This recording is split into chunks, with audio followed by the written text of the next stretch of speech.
menyebabkan startup itu tadi banyak yang kolaps ya. Pertama adalah pasarnya nggak ada, itu sekitar 43%. Modal. Timnya nggak solid. Oke.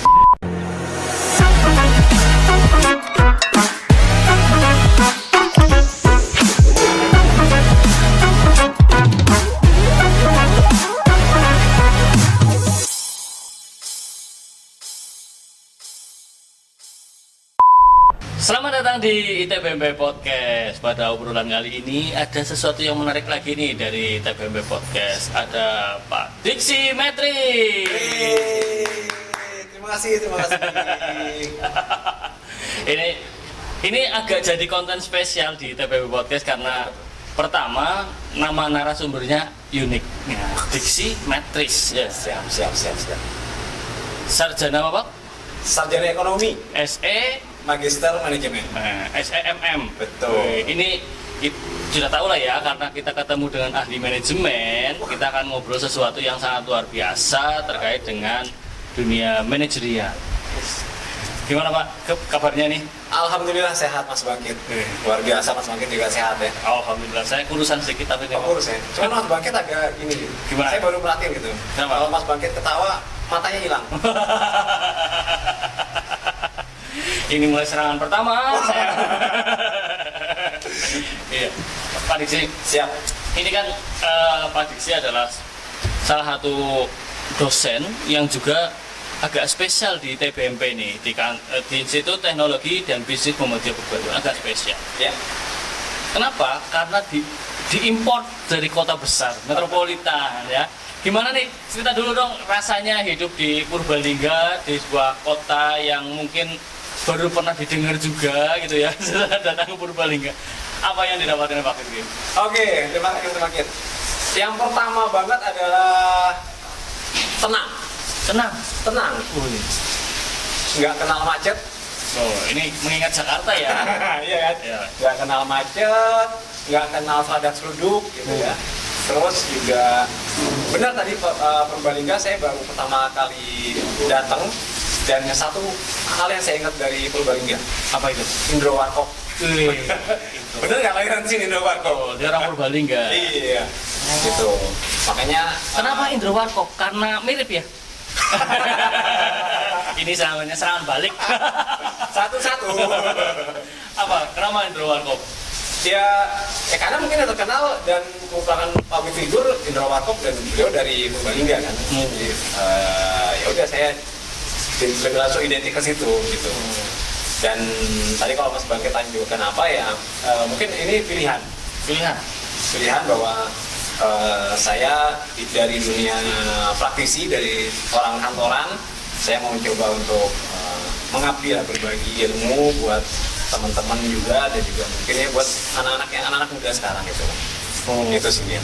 Dan ya rezekinya alhamdulillah mungkin memang dapat di sini. Jadi ya udah kita jalani. Kalau saya di Jakarta, saya nggak jadi dosen. Nggak jadi dosen? Jadi apa itu? Tetap jadi kerja tadi. Karena nggak ketemu Mas Bangkit. Iya, betul Pak. 21 ya. Apa menariknya Pak dibandingkan ini praktisi dan dosen, menarik mana ini? Dua-duanya sebenarnya menarik. Artinya gini, kalau sebagai praktisi kita mengaplikasikan apa yang sudah kita dapat dari dunia pendidikan. Mungkin dari SMA lah ya, yang agak mulai dari dewasa SMA dan kuliah gitu ya. Nah kalau di akademisi kita selain mempraktikkan, kita juga membagi ilmu kita buat teman-teman yang lain, buat ya dalam hal ini mahasiswa anak didik kita gitu ya. Dan terus kita juga bisa ya belajar terus, artinya ilmu yang kita dapat dengan pengulangan ke teman-teman mahasiswa tuh ternyata juga berkembangnya melalui apa ya, selain dari teori kita juga dari pertanyaan-pertanyaan atau diskusi dari mahasiswa itu sendiri. Jadi malah menambah wawasan. Betul. Nah, kalau di kerjaan kan mungkin menambah skill. Iya, ini menambah wawasan, skill juga otomatis naik, pergaulan bertambah, Pergaulan nambah. mantap. Nambah orang daerah soalnya. Dan ini buat teman ngobrol semuanya, Pak Diksi adalah salah satu dosen di program studi bisnis digital di kampus ITBMP Purbalingga. Salah satu program studi yang bisa dibilang sangat unik karena muncul berdasarkan perkembangan zaman ya Pak. Betul. Itu terus kalau di kampus ITBMP ini bisnis digital adalah salah satu yang malah paling populer ya. Betul. Paling populer, semua kepengen mendaftar di sini dan kita tidak ngomong soal prodinya nih. Ini ada yang menarik Pak. Ya. Di beberapa bulan terakhir Ya. ada discuss tuh di media ya terkait dengan startup ya kayak gitu ya. Ya. Startup muncul hype gitu ya sampai level unicorn gitu-gitu, semuanya bergerak sana. Anak muda termasuk sangat sangat antusias gitu ya, anak antusias, ya. milenial, Gen Z gitu ya, sangat antusias. Kemudian muncul isu di mana startup banyak yang limbung, Ya. goyah, PHK dan sejenisnya. Kalau sebagai mantan praktisi sekali, ini kayaknya kan ilmu lengkap nih, praktisi iya, secara keilmuan paham. Iya. Kalau dalam sudut pandangnya Pak Diksi, kenapa kayak gini Pak? Ya, kalau tadi bicara startup booming, pasti juga awalnya semua tumbuh relatif dari Jakarta ya, Iya. sebagai barometernya. Dan saya dulu karena lama tinggal di pinggiran Jakarta, gitu ya. Saya dulu sering bicara kalau bisnis startup ini tadi mungkin Mas Bangkit bilang bahwa boomingnya cepat gitu ya. Dan Iya. ini kan suatu bisnis yang fenomenal menggunakan digital ya, dibandingkan dengan usaha-usaha yang kantoran yang masih konvensional. Jadi kalau konvensional itu dia lebih stabil, tapi pertumbuhannya pelan. Oh, Gitu ya. alon-alon waton kelakon. Gitu. Alon-alon katon kelak Waton kelakon. kira katon. Katon kelak project kan gitu. Jadi kalau yang saya di kantor dulu, saya di kantor itu Ya. bertahan lama, tapi ya pelan-pelan. Nah, kalau yang startup ini memang dia cepat booming, tapi di satu sisi mungkin hukum alam ya, dia cepat berkembang, cepat juga turun bisa jadi gitu ya. Bisa kalah sama hukum alam. Ya. Bisa juga ada beberapa faktor gitu ya. Nah, kalau waktu di Jakarta sebagai barometernya ini apalagi anak muda gitu ya. Anak muda sangat-sangat diharapkan kreativitasnya, ide-idenya waktu itu, sehingga lahirlah bisnis kayak gini gitu ya. Dan saya memang masih ingat juga salah satu pesan dari atasan saya dulu di kantor bahwa nggak ada yang abadi di dunia ini selain perubahan itu sendiri. Nah, makanya kita harus siap menghadapi perubahan. Dan dengan adanya startup itu udah satu bukti ada perubahan di dunia ini gitu ya. Yang tadinya kita duduk anteng di kantor, sekarang harus mobile kerjanya. Tuh, Kerjanya mungkin jauh bahkan gitu ya. Bahkan kantor lo di mana? Nggak tahu. Di rumah pun bisa kerja gitu. Iya. Karena mobile startup gitu kan. Jadi seperti itu fenomena ada cukup menarik gitu. Jadi kalau bicara orang namanya kerja, ya nggak harus formal dengan pakai jas, pakai dasi, bawa tas ke kantor, bawa laptop gitu ya. Sekarang udah laptop ya. Enggak lah, di rumah bisa sambil ngopi-ngopi bisa gitu ya. Nah, jadi fenomena startup seperti itu menurut saya. Iya. Nah, ini kenapa Pak? Sekarang malah isu yang muncul adalah goyahnya struktur bisnisnya startup. Ya. Kenapa Pak? Jadi tadi mungkin sempat saya singgung bahwa semua perusahaan kalau kita tidak mengikuti perubahan atau kita nggak berlari dengan perubahan, kita tidak beradaptasi dengan perubahan, ya kita secara hukum alam kita akan kalah.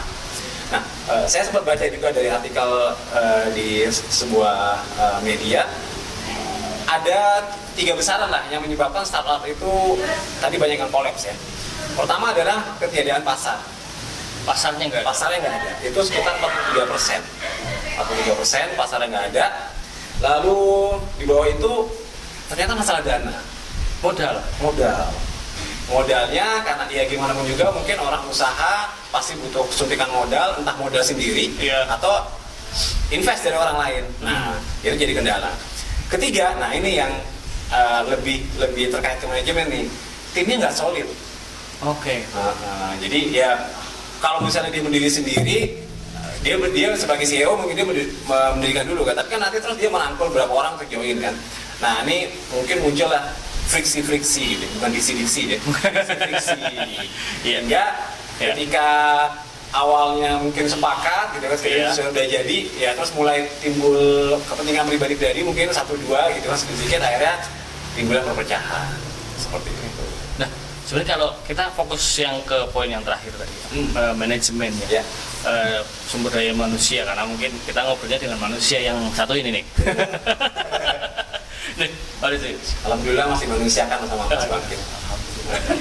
Nah, sebenarnya problemnya apa sampai kemudian kok manusia jadi masalah? Karena kalau kita melihat sekarang gitu ya, oh milenial itu keren gitu ya, progresif, lincah dan sebagainya, digitalnya juga jalan, ilmunya banyak.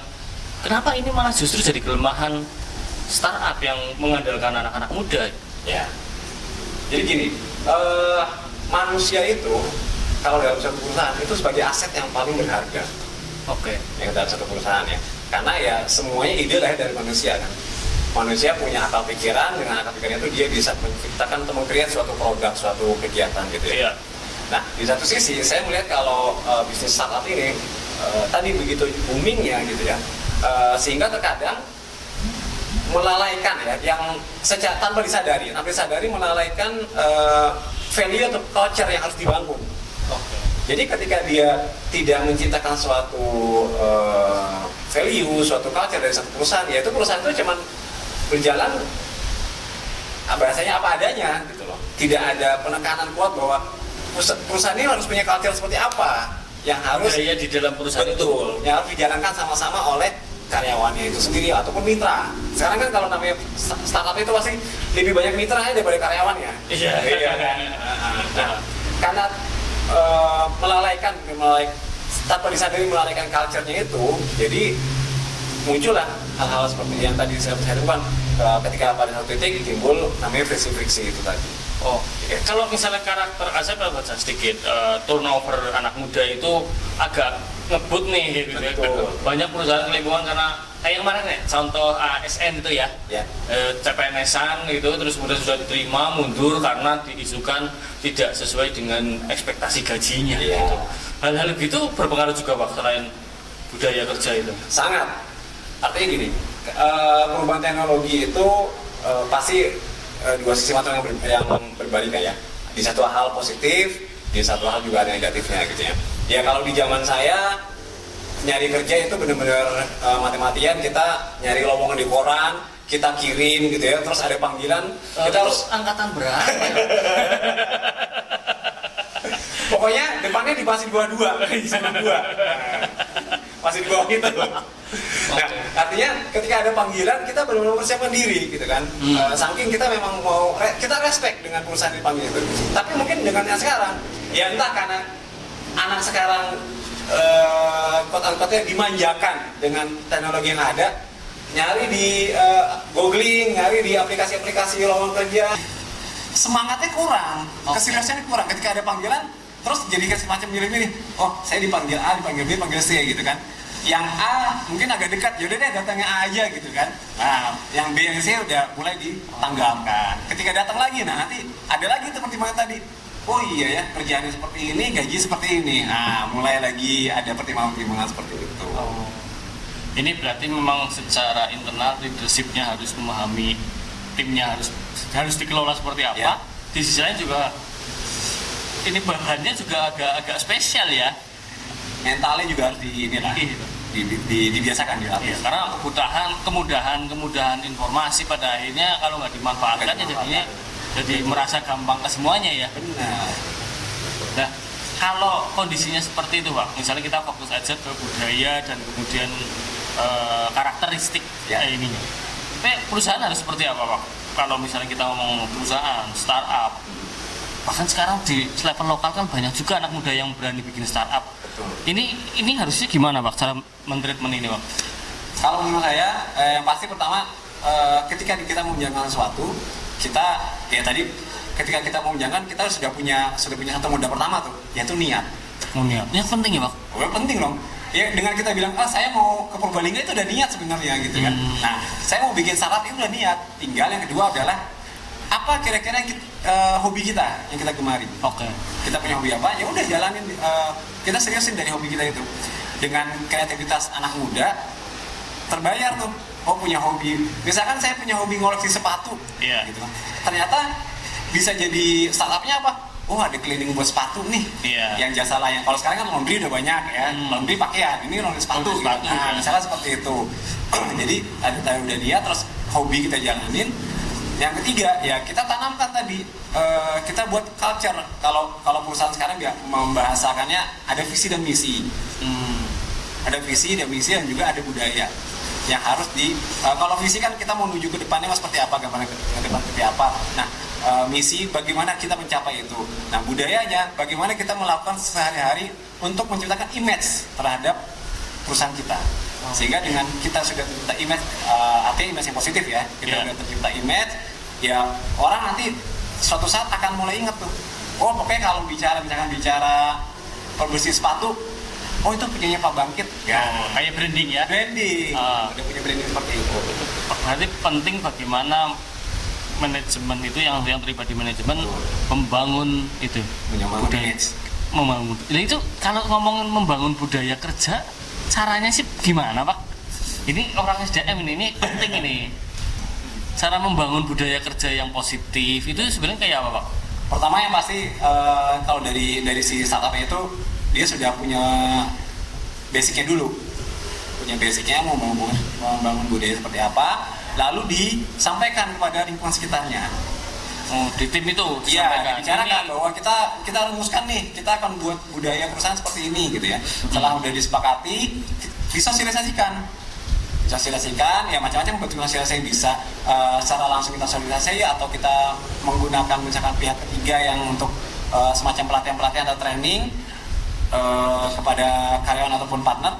Terus yang terakhir adalah sebagai atasannya atau sebagai pemiliknya mencontohkan dalam kehidupan sehari-hari. Itu yang kadang lupa juga ya manajer ya. Middle sama top itu kan saya kan bos. Penting gitu. Saya udah bikin ya, saya udah ngomong, sok jalanin gitu ya. Tapi kitanya enggak. Iya.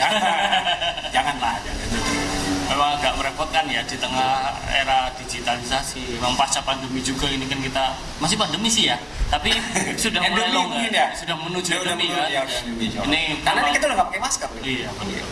Nah ini butuh treatment yang tidak hanya ke zaman ya, tapi memang benar-benar ya terkomunikasi, kemudian progresif dan sistematis. Luar biasa memang. Apalagi ini diskusi sama Mas Bangkit ini menarik sebenarnya. Kita bicara ini kan semua fenomena lah ya, fenomena di khususnya di Indonesia, di negara kita tercinta ini gitu ya. Dimana dulu tadi kalau kita balik ke bicara perubahan, memang kita harus out of the box ya. Kita nggak nyangka bakal ada kayak gini, ternyata ada. Betul. Gitu ya. Mas Bangkit pernah ngerasain ini mesin ketik, pernah kenal ya? Pernah kenal. Oh pernah kenal, tahu ya? Tapi tidak mengetik. Tidak sampai mengetik sampai pakai mesin. Oh saya udah sampai tahu. Pernah tahu pager?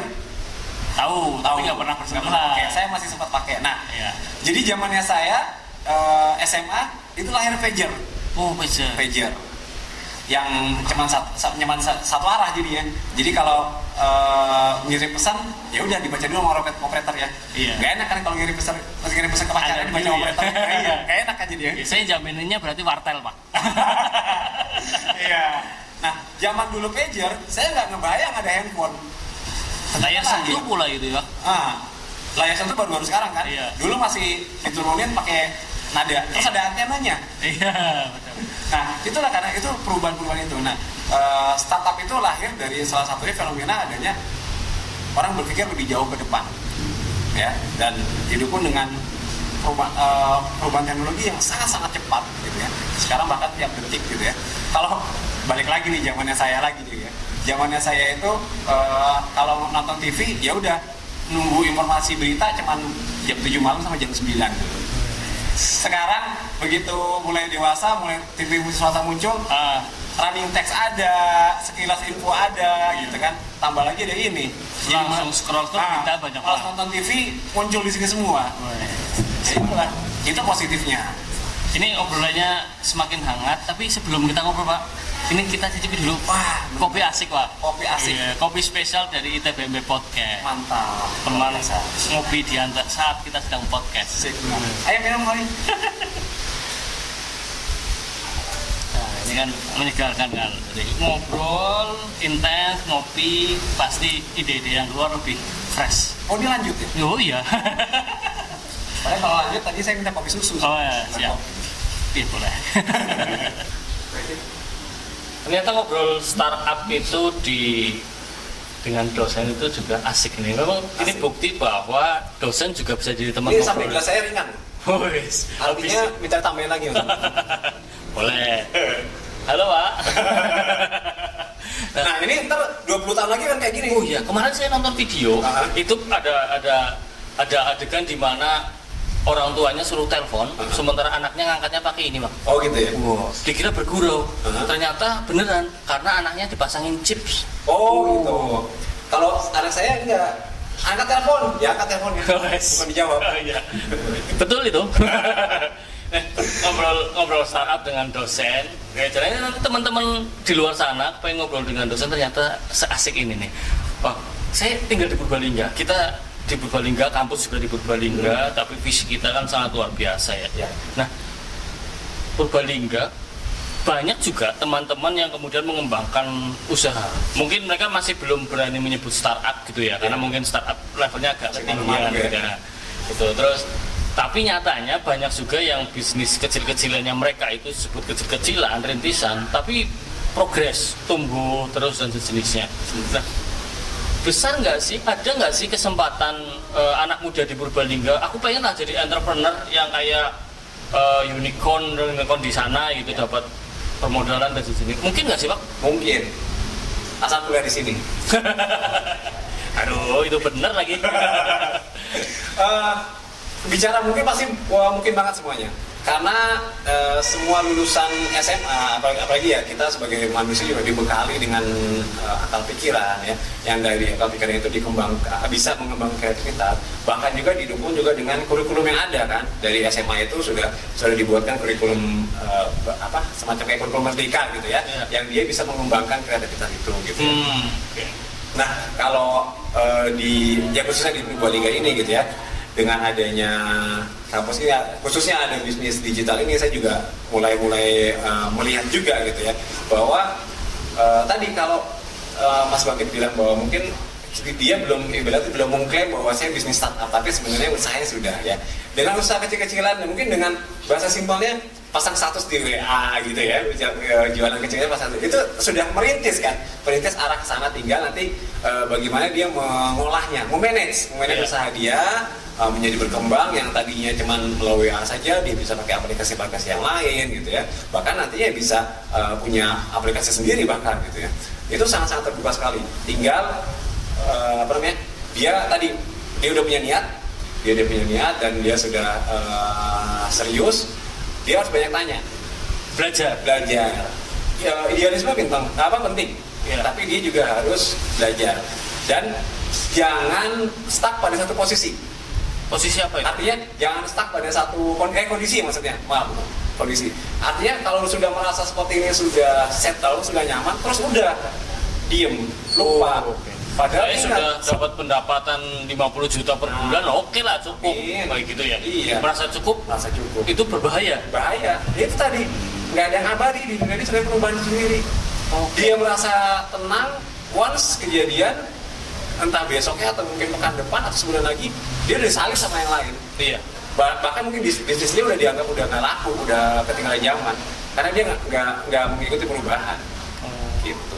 Berarti ini hal yang sangat sederhana, tapi orang sering lupa bahwa bisnis itu memang harus terus bergulir. Betul. Kalau kata orang itu, kalau stagnan itu berarti munduran sebenarnya, karena tidak ada yang abadi kan. Selain perubahan itu sendiri, wah ini sangat merepotkan Kalau bahasanya orang dulu kan menyesuaikan keinginan pasar. Iya. Nah ya kurang lebih seperti itulah. Karena memang pasar berubahnya cepat banget ya Pak. Pasti iya. Gila itu kalau sekarang melihat itu analisa konsumen, pasar, kota, bahkan ini sekarang apa, siang sudah jadi apa gitu kan. Loh, contohnya pandemi ya Pak. Benar. Kita belajar besar itu ya, kayak ngomong bisnis itu. Saya pas kuliah tingkat akhir itu sempat kerja di perusahaan retail, grosir.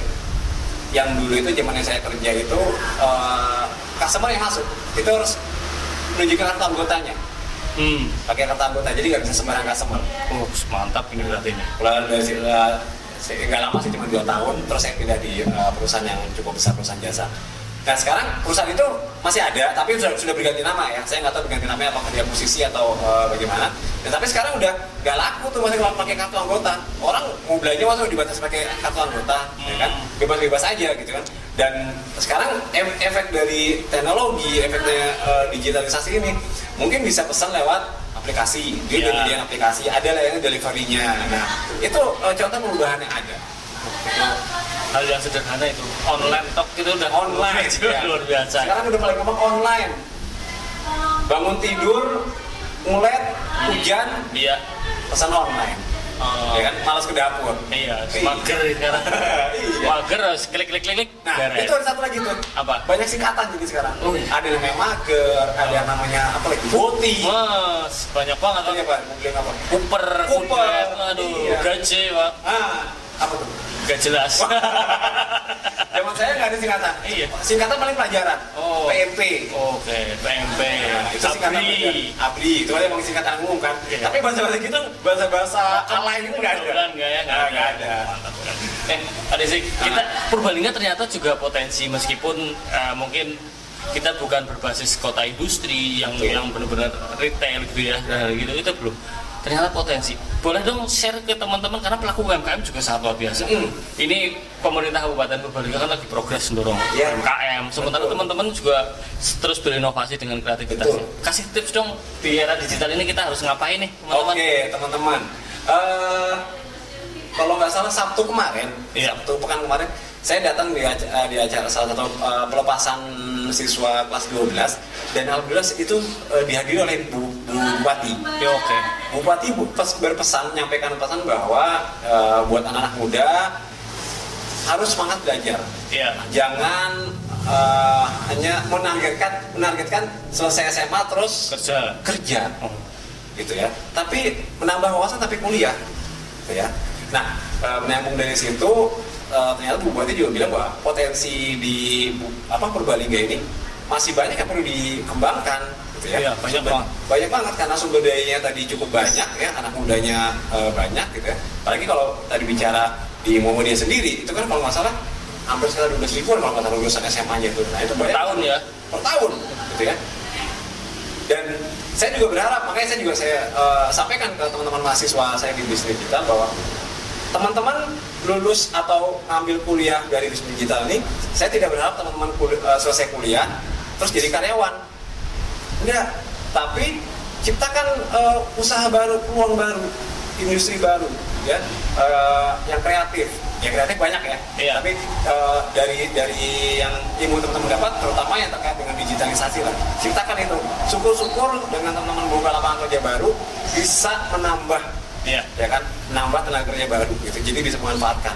Nggak cuman yang karyawan yang cuman datang jam 8, pulang jam 5, terus tanggal 25 gajian. Ya nggak usah kuliah lah kalau gitu. Kalau nggak usah kuliah di bisnis digital ibaratnya gitu ya. Tapi harapan dari bisnis digital teman-teman bisa jadi seorang yang kreatif. Gitu. Kalaupun memang harus bekerja di satu perusahaan, ya teman-teman memang di bagian yang sesuai. Di bagian misalnya bisnis channel ya kak, digital channel ya misalnya seperti itu. Oke. Gitu.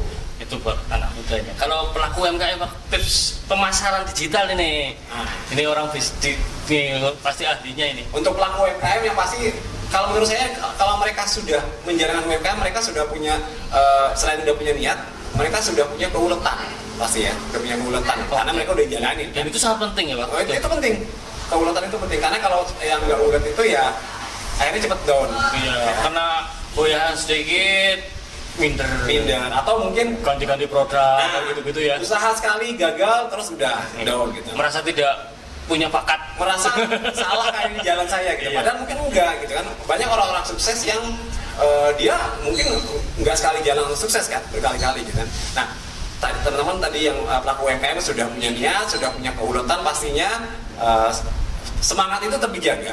Terus yang terpenting juga tadi banyak bertanya, tapi bertanya tidak hanya pada orang yang sukses saja.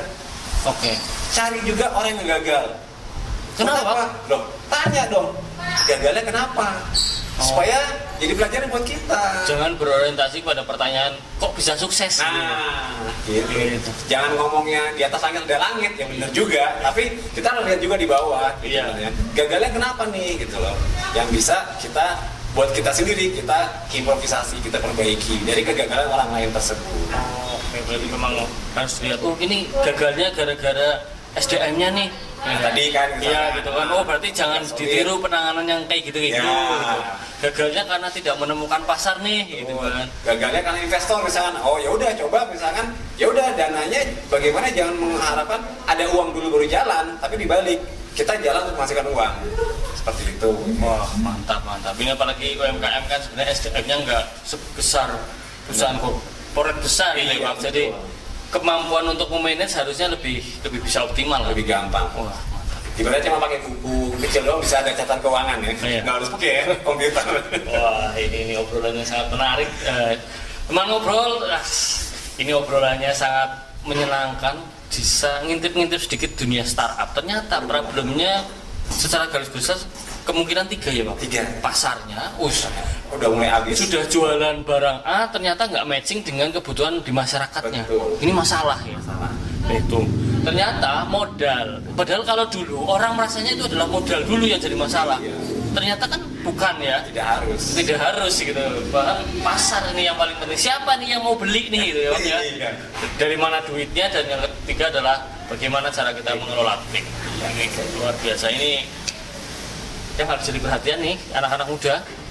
Ayo kita ngobrol sama-sama. Oke, terima kasih Pak Diksi atas Thank you, waktunya. makasih semuanya.